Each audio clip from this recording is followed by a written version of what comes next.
Join us in this video as we will talk about how Prophet Ibrahim AS sets out his journey to the sacred land, shows his reliance on Allah's plan, and submission to Allah is the only form of salvation. The story of Prophet Ibrahim AS is mentioned in Quran, how Allah protected his family in an unexpected way when Prophet Ibrahim AS was asked by Allah's divine guidance to leave Siti Hajar and Ismail in the barren desert valley which had no water, no food, and no people. In Surah Ibrahim it is mentioned, O our Lord, we have made some of my offspring to dwell in an uncultivable valley by your sacred house, in order, O our Lord, that they may perform a salah, to fill some hearts among men with love towards them, and O Allah, provide them with fruits so that they may give thanks. After Prophet Ibrahim AS leaving his wife and only child in the barren land, he called to Allah regarding three things. Number one, make them establish prayer, which is spiritual needs. Number two, incline good, believing people towards them, that is social needs. And number three, provide them with fruits and food, that is physiological needs.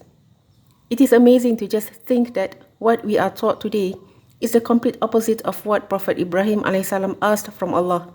In modern world, we are taught that we must survive, then we need people to love and feel safe, and then we eventually reach a state where ethics, rules, and spirituality can be achieved.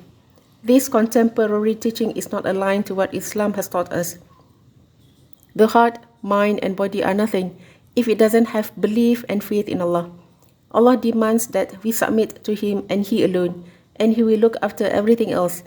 Submission to Allah is the only form of salvation, and having this belief in Him allows us to reach self-actualization quicker than those who follow the contemporary approach.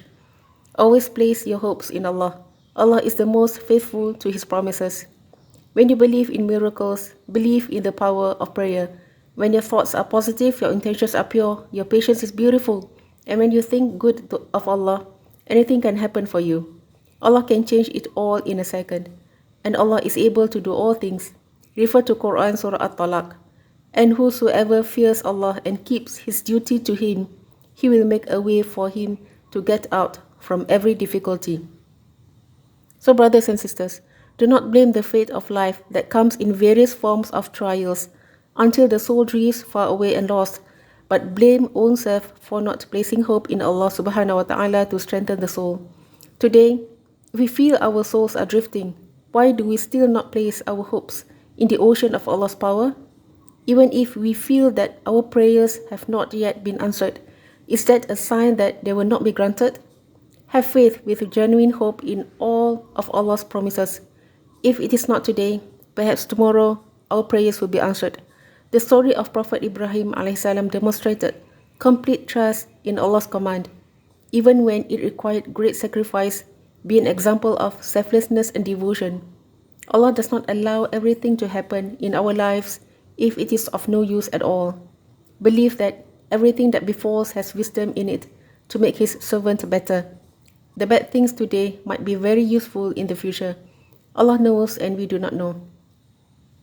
Without hope, even a small test can lead our souls far astray. The power of Allah is far greater and more magnificent than any form of trial that comes. Without relying on Allah, our souls will surely depend on fragile things and return to disappointment, even worse.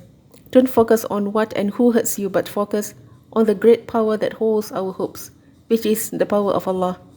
By relying fully and steadfastly on faith in Allah when facing the lowest moments in life, see how Allah crowns us with the crown of His guidance and envelops us with the grace that strengthens our souls to create moments of miracles in our lives amidst all calamities. Grateful for His blessings and be patient in the face of trials. In Quran, Allah says, O you who believe, do your duty to Allah and fear Him. Seek the means of approach to Him and strive hard in His cause as much as you can, so that you may be successful. Surah Al-Ma'idah. When we are disappointed, hopeless, and feel like we have lost everything, it turns out that this is Allah's way of guiding us towards a better future destiny. When we are being tested, we easily feel regret, sadness, disappointment, and despair. But will all of that become a veil for us to see the attributes of Allah's Rahman and Rahim? Good or bad, whatever happens is part of Allah's plan for us to draw closer to Him. Allah is capable of turning something bad into something good. The misfortunes that occur are reminders for us who forget to draw closer to Allah. Allah the Almighty is capable of granting miracles and goodness through things we least expect.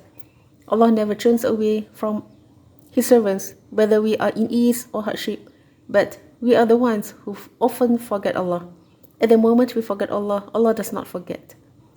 Allahu A'lam. Alhamdulillah ala kulli hal. There is always goodness in everything.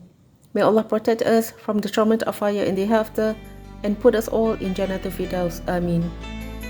You can share your experiences about being frustrated in life and how trusting in Allah's plan had changed your life in the comments below, and subscribe to this channel for more insightful content. Share this video to others too. You might be able to help others to become better Muslims and ultimately empower the life of the community. Rasul Sallallahu Alaihi Wasallam said, "Whoever takes a path upon which to obtain knowledge, Allah makes the path to paradise easy for him."